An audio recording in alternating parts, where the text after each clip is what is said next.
Gerald Bamberger. Today we're going to work a torts problem, a multi-state bar examination type of problem. You can find this problem on my website, www.profbamberger.com.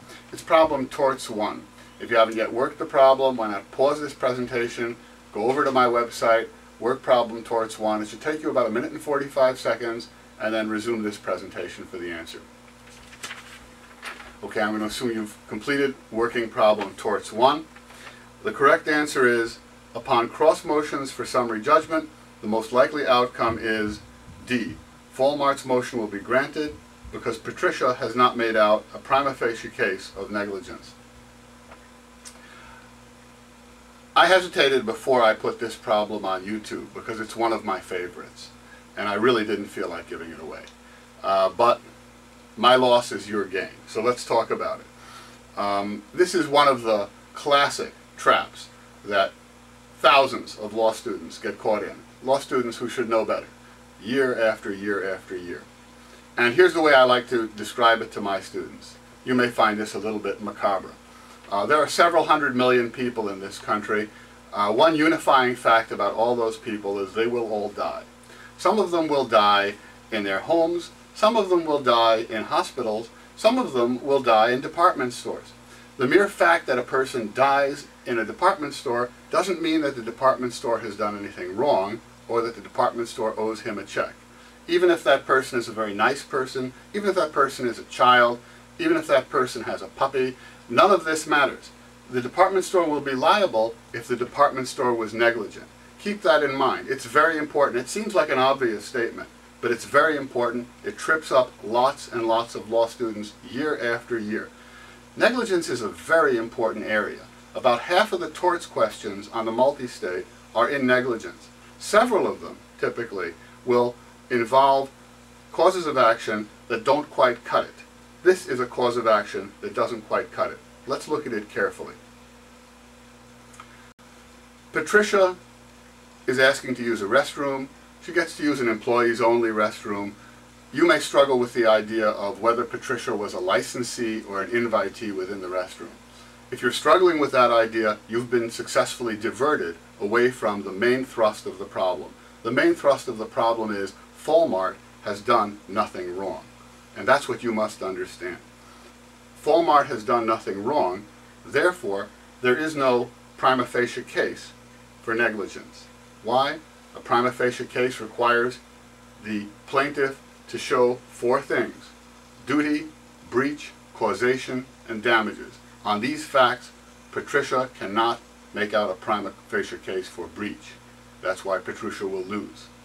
That's why Vollmart's motion will be granted. Patricia has not made out a prima facie case.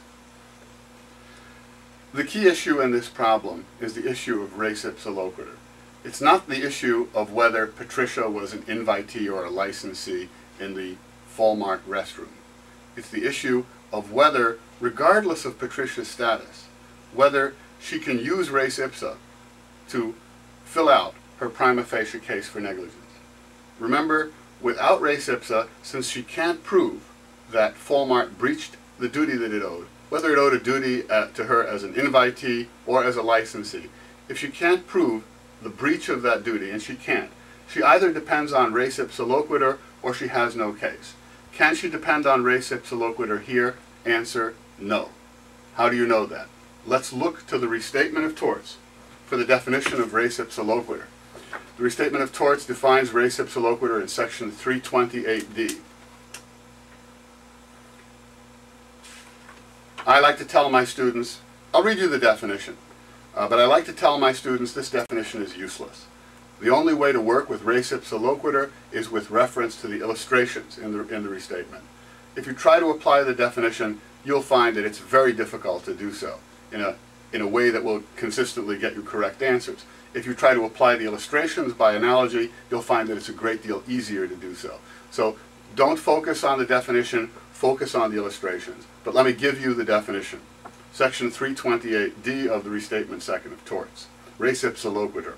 It may be inferred that harm suffered by the plaintiff is caused by negligence of the defendant when A. The event is of a kind which ordinarily doesn't occur in the absence of negligence.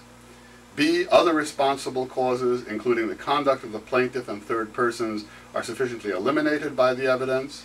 And C, the indicated negligence is within the scope of the defendant's duty to the plaintiff.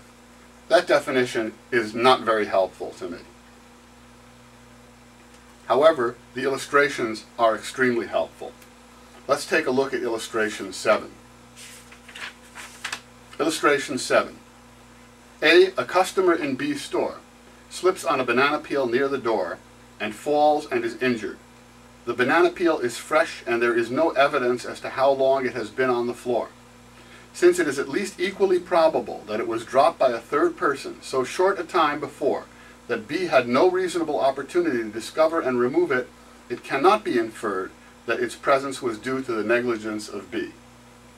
Look at what we have here. It's perfectly analogous to illustration 7. As a matter of fact, illustration 7 is a favorite of examiners. There are many things, many situations in a store that would be analogous to illustration 7. Over here, we have a puddle of water on the floor of a bathroom. Don't worry about whether Patricia was a licensee or an invitee in that bathroom. Assume she was an invitee. It doesn't matter. Still, the puddle of water is there. There's no evidence about how long the puddle of water has been there. In fact, we have some evidence that a customer with a child had just left the restroom and Patricia was just about to enter it. There was no time for a Walmart employee to inspect the restroom. Like the situation with the banana peel, there is no evidence that the puddle of water has been on the floor long enough to make Walmart negligent in the sense of having breached its duty, either to Patricia as an invitee or to Patricia as a licensee. So the correct answer is D. Let's take a minute and look at the incorrect answers. Choice A says Patricia's motion will be granted because Patricia was an invitee. The fact that Patricia was an invitee means that the duty of care owed her by Walmart is a heightened duty of care. It's a duty to inspect. It doesn't mean that Walmart is her insurer. It doesn't mean that no matter what happens to her in Walmart, Walmart is going to write her a check. Walmart will only write her a check if the duty was breached. Regardless of how high the duty is, or how high a standard of care Walmart owes her, Walmart still will only write a check if it was negligent. If there's no evidence of its breach and res ipsa can't be used, there's no such evidence of negligence. No check. Choice B. Patricia's motion will be granted because the burden of production shifted to Walmart on the issue of breach, but Walmart has failed to meet this burden. Let's talk about this. In most jurisdictions, res ipsa creates a permitted inference of breach. What does that mean? Under the majority rule, if you can make out res ipsa, then the jury is permitted to infer breach. The jury is also permitted to reject the inference of breach. That's the majority rule. A minority of jurisdictions, most prominently California, has a different view of res ipsa loquitur. In those jurisdictions, res ipsa loquitur creates a presumption. So, if the plaintiff, Patricia, makes out the necessary elements for res ipsa loquitur, the burden of production shifts to the defendant, Walmart, to show that it did not breach. Here, you don't have this issue. Why? Because Patricia hasn't made out res ipsa loquitur. Therefore, she has not shifted the burden of production. Therefore, Walmart hasn't had any burden to meet. Choice B is a wrong answer.